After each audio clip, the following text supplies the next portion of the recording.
तो अभी हम बात करेंगे बहुत ही महत्वपूर्ण टॉपिक पे, जो कि 8वें पे कमीशन के बारे में पूरा निचोड़ ब्रीफ हिस्ट्री बताएंगे। इसका उद्देश्य क्या है और लागू होने के नियम क्या हैं। अगर आप सरकारी नौकरी करते हैं या आपके परिवार में कोई सरकारी कर्मचारी या पेंशनर है तो ये वीडियो आपके लिए बहुत खास है। आज हम बात करने जा रहे हैं 8वें वेतन आयोग के बारे में, जो करोड़ों सरकारी कर्मचारियों और पेंशनर्स की ज़िंदगी में बड़ा बदलाव ला सकता है। लेकिन दोस्तों, आगे बढ़ने से पहले एक ज़रूरी बात, अगर आप हमारे चैनल पर नए हैं तो अभी सब्सक्राइबर बटन दबाएं और बेल आइकन पर घंटी बजाएं, ताकि हम नई और अपडेटेड जानकारी सबसे पहले आपको दे सकें। चलिए अब शुरू करते हैं 8वें वेतन आयोग की शुरुआत। केंद्र सरकार ने 16 जनवरी 2025 को 8वें वेतन आयोग की स्थापना को मंजूरी दी। यह आयोग 48.67 लाख केंद्रीय कर्मचारियों और 67.95 लाख पेंशनर की वेतन और पेंशन में संशोधन करेगा। 7वां वेतन आयोग 31 दिसंबर 2025 को समाप्त हो जाएगा और 8वें वेतन आयोग की सिफारिशें 2026 से लागू होंगी। टाइमलाइन और महत्वपूर्ण चरण। जनवरी 2025 कैबिनेट द्वारा अनुमोदन और प्रारंभिक प्रक्रिया। 2025 की शुरुआत। राज्य सरकारों और सार्वजनिक उपक्रमों PSUs के साथ परामर्श। मध्य 2025 में आयोग के अध्यक्ष और सदस्यों की नियुक्ति। 2025 सिफारिशों की रिपोर्ट प्रस्तुत करने की अंतिम तिथि 2026 के अंत तक। नई वेतन और पेंशन संगठन और पेंशन की संरचना लागू होने की संभावना। वेतन और पेंशन संभावित बदलाव। फिटमेंट फैक्टर, यदि इसे 2.86 तक बढ़ाया गया तो न्यूनतम वेतन 18,000 से बढ़कर 51,480 रुपये तक हो सकता है। पेंशन भी 9,000 से बढ़कर 25,740 रुपये प्रति माह तक हो सकती है। यह बदलाव महंगाई और कर्मचारियों की वित्तीय सुरक्षा को ध्यान में रखकर किया जाता है। फिटमेंट फैक्टर का महत्व। 6ठे वेतन आयोग में इसे 1.86 और 7वें वेतन आयोग में 2.57 से किया गया था, जिससे बड़ी वेतन वृद्धि हुई थी। 8वें आयोग में इसके और बढ़ने की उम्मीद है। 8वें वेतन आयोग का महत्व। बढ़ती महंगाई के बीच कर्मचारियों और पेंशनर्स की आर्थिक चुनौतियों को हल करना इसका मुख्य उद्देश्य है। सरकार और बजट प्रबंधन और वित्तीय समर्थन के बीच संतुलन बनाना होगा। तो दोस्तों, 8वां वेतन आयोग लागू सरकारी कर्मचारी और पेंशनर्स के लिए एक बड़ा बदलाव लाने वाला है। इसमें सिर्फ पूछे जाने वाला सवाल है कि सरकारी नौकरी ही क्यों करनी है। कि जॉब के लिए भी लाखों एप्लीकेशन लगाई जाती है और इसके लिए जो MA डिग्री होल्डर हैं वो भी चपरासी और क्लर्क की नौकरी के लिए अपनी जी तोड़ मेहनत करते हैं और अपनी जान लगा देते हैं। इस सब का एक जवाब तो सरकारी नौकरी की स्टेबिलिटी है। दूसरा जवाब ये हो सकता है कि सरकारी नौकरी कम से कम 50,000 रुपये सैलरी। 8वें पे कमीशन में अब ये चर्चा हो रही है कि सरकारी कर्मचारी की सैलरी 40,000 से बढ़कर लगभग 1 लाख तक हो जाएगी। 16 जनवरी 2025 को सरकार ने 8वें वेतन आयोग के गठन को मंजूरी दे दी थी। अब तारीख आ गई है कि किस दिन से 8वें वेतन आयोग की सिफारिशें लागू हो जाएंगी। अगले साल यानी 1 जनवरी 2026 से सरकारी कर्मचारियों की सैलरी रिवाइज्ड हो जाएगी।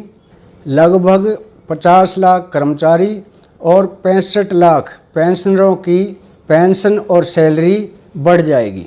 सबसे बड़ी बात ये निकल के आ रही है कि 40,000 रुपये की सैलरी से बढ़कर 8वें वेतन आयोग में लगभग सैलरी 1 लाख रुपए हो जाएगी। सरकारी कर्मचारी की सैलरी 18,000 से बढ़कर लगभग 51,000 के पार हो जाएगी। ED रिपोर्ट के मुताबिक लेवल 1 में आने वाले चपरासी और क्लर्क की से बढ़कर 51,400 हो जाएगी।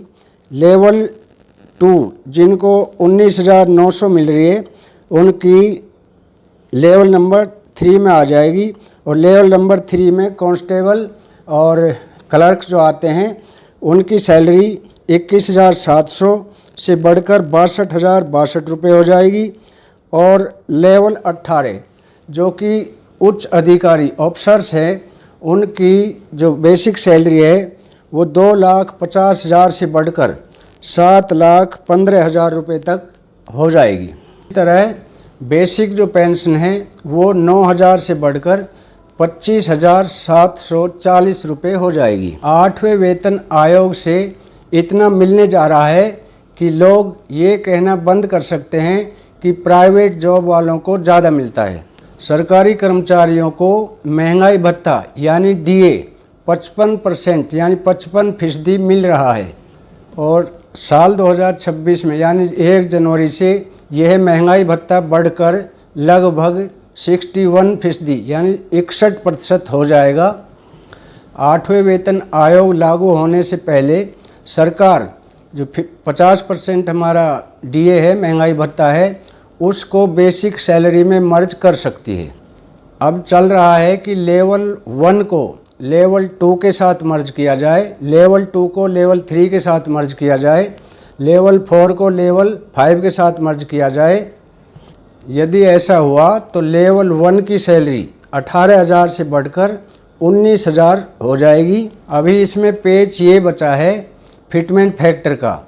तो फिटमेंट फैक्टर को लेकर सरकारी कर्मचारी यूनियन और सरकार के बीच जो एक कवायद लगाए जा रहे हैं, मतलब खींचातानी चल रही है। फिटमेंट फैक्टर वो फॉर्मूला है जिसको बेसिक सैलरी से गुणा कर नई जो बेसिक सैलरी है वो तय की जाती है।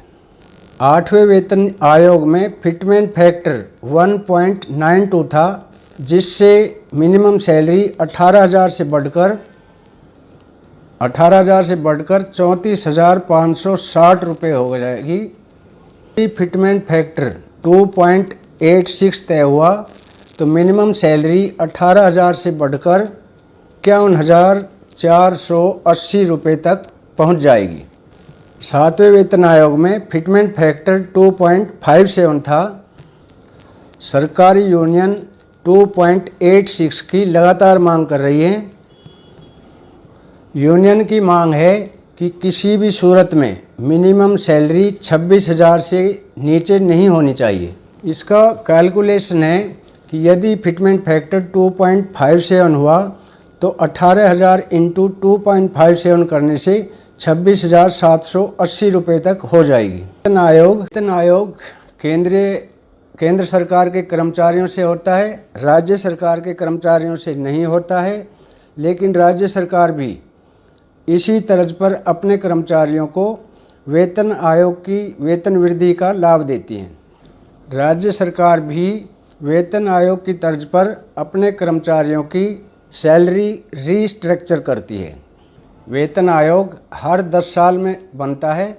पिछली बार 2014 में बना था और उसकी सिफारिशें 2016 से लागू हुई थी। केंद्र सरकार में डिपार्टमेंट टॉप एक्सपेंडिचर वेतन आयोग को देखता है, यानी इन पर अध्ययन करता है। वेतन आयोग के मामले देखता है, जो वित्त मंत्रालय का ही एक डिपार्टमेंट है। 1 जनवरी 2026 से वेतन आयोग की सिफारिशें लागू करने की बात कही जा रही है, चर्चा है, लेकिन अभी तक वेतन आयोग की कमेटी का गठन नहीं किया गया है।